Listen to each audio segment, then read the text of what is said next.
வணக்கம் மக்களே, இது ஆச்சரியங்களின் அணிவகுப்பு 12 டக்கர். இது ஜூலை மாதம். பார்க்கறதுக்கு சாதாரண மாதம் மாதிரி தான் இருக்கும், ஆனால் இதுக்குள்ள நிறைய ஹிஸ்ட்ரி இருக்குங்க. அதை பற்றின 12 டக்கரான தகவல்கள் உங்களுக்காக. ஜூலை அப்படின்ற இந்த மாசத்தை உருவாக்குனவர் ரோமானிய பேரரசரான ஜூலியஸ் சீசர். இவர் இந்த மாசத்துல தான் பிறந்ததுனால தன்னோட பேரை தான் இதுக்கு வைக்கணும் அப்படின்னு சொல்லி அடம் பிடிச்சி ஜூலை அப்படின்னு வச்சாங்க. இதுக்கு முன்னாடி இதோட பேரு குவிண்டில்ஸ். ஜூலை அப்படின்ற பேரே பெட்டரா தான் இருக்கு. பண்டைய காலத்தில் பார்த்தீங்கன்னா இந்த ஜூலை மாதத்தை கோடை காலத்தின் நாய் நாட்கள் அப்படின்னு சொல்லியிருக்காங்க. அந்த காலகட்டத்தில் தான் பார்த்தீங்கன்னா கெட்டது நடக்கும், புயல் அடிக்கும், நாய்களுக்கு பைத்தியம் பிடிக்கும் அப்படின்னு சொல்லிட்டு நிறைய ஆபத்துகள் இந்த மாதத்தில் வரும் அப்படின்னு சொல்லி கிரேக்க ரோமானிய ஜோதிடர்கள் சொன்னதுனால இந்த மாதத்தை நிறைய பேர் வெறுத்திருக்காங்க. அந்த காலத்திலேருந்து இந்த வேலையை பார்க்க ஆட்கள் இருந்திருக்காங்க. ஜூலை மாதத்தில் வரலாற்று சம்பவம் ஒன்று நடந்திருக்கு.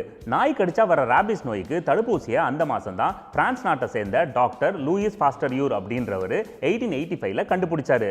அந்த காலகட்டத்தில் ஒரு பையனுக்கு ராபிஸ் நோய் வந்திருக்கு. அவனுக்கு இவர் தடுப்பூசி போட்டிருக்காரு. ஆனா ஜூலை மாசத்துல போட்டதுனால பயந்துகிட்டே போட்டிருக்காரு. ஆனா அந்த பையனும் தப்பிச்சிட்டான், இவரும் தப்பிச்சிட்டாரு. இந்த ஜூலை மாசத்துல சூப்பரான ஒரு மேட்டரை இன்ட்ரோடியூஸ் பண்ணிருக்காங்க. 1946ல பாரிஸ்ல இருக்கிற பிசைன் மாலிட்டர் அப்படின்ற ஸ்விம்மிங் பூல்ல பிக்னி ட்ரெஸ்ஸை இன்ட்ரோடியூஸ் பண்ணிருக்காங்க. இன்ட்ரோடியூஸ் பண்ண ஃபர்ஸ்ட் நாளே 2 பீஸ் ஆயிரக்கணக்கில் வித்திருக்கு. Thanks and great salute. World மேப்பையே லைட்டா சேஞ்ச் பண்ண அலெக்சாண்டர் அவர்கள் ஜூலை 20ஆம் தேதி பிறந்திருக்காரு. அதனாலேயே ஜூலை மாசத்துல அவர் எந்த தப்பும் பெருசா பண்ண மாட்டாரு. நானும் அந்த மாசத்துல பிறந்ததுனால பிறந்த நாள் அன்னைக்கு கோயிலுக்கு போயிட்டு சமத்தா இருப்பேன். அமெரிக்காவுக்கு ஜூலை மாதம் ரொம்ப பிடிக்கும் போல இருக்கு. ஏன்னா அந்த மாசத்துல தான் நேஷனல் ஃப்ரைட் சிக்கன் டே, நேஷனல் ஹாட் டாக் டே, நேஷனல் சம்மர் டேன்னு பல டேக்களை செலிப்ரேட் பண்ணி கும்மி அடிக்கிறாங்க. ஜூலை மாதம் விமான போக்குவரத்துக்கு ரொம்ப முக்கியமான மாதம். ஏன்னா 1909 ஜூலை 25 அன்னைக்கு தான் லூயிஸ் பிளரியாட் அப்படின்றவர் ஒரு நாட்டிலேருந்து இன்னொரு நாட்டுக்கு விமானத்தை ஓட்டியிருக்காரு. அவர் பிரான்ஸ்லேருந்து இங்கிலாந்துக்கு தன்னந்தனியாக ஃப்ளைட் ஓட்டி சாதிச்சிருக்காரு. அதுக்கப்புறம் தான் இன்டர்நேஷனல் டிரான்ஸ்போர்ட்டே சூடு பிடிச்சது. இல்லைன்னா எனக்குலாம் ரொம்ப கஷ்டமாக இருந்திருக்கும்.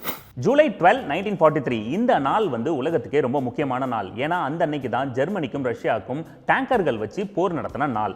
ரெண்டு பக்கமும் 900 டேங்கர்களை வச்சு மாறி மாறி குண்டு மலையை பொழிஞ்சுக்கிட்டாங்க. போர் முடிஞ்சதுக்கு அப்புறம் கிட்டத்தட்ட 500 டேங்கர்கள் டேமேஜ் ஆயிருந்தது. காதெல்லாம் கிழிஞ்சிருக்கும்ல அந்த டைம். 1960களில் ஜூலை மாசத்துல தான் அதிக அளவில் விண்வெளி பயணம் அப்புறம் ஆராய்ச்சி இதெல்லாம் பண்ணாங்க. 1969 ஜூலை 16 அந்த அன்னைக்கு தான் அப்போலோ விண்கலம் நிலாவுக்கு போச்சு. அதுலேருந்து 4 நாள் கழிச்சு நீல் ஆம்ஸ்ட்ராங் நிலாவில் காலை வச்சாரு.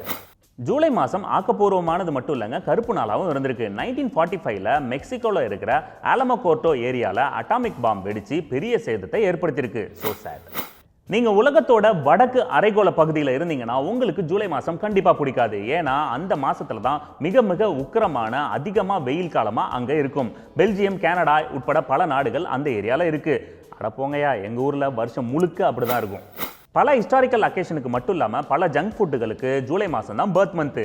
ஏன்னா ஹாட் டாக், ஃப்ரெஞ்ச் ஃப்ரைஸ் உட்பட பல ஐட்டங்களை அந்த மாதத்துல தான் கண்டுபிடிச்சிருக்காங்க. ஃபாரின்லாம் அந்த டைமில் வெயில் காலம்ல மண்டை காஞ்சி போய் இதை கண்டுபிடிச்சிருப்பாங்கன்னு நினைக்கிறேன். ஓகே மக்களே, மீண்டும் சந்திப்போம். இது ஆச்சரியங்களின் அணிவகுப்பு 12 டக்கா வித் மீ, உங்கள் துரைராஜ் ஜெயசீலன்.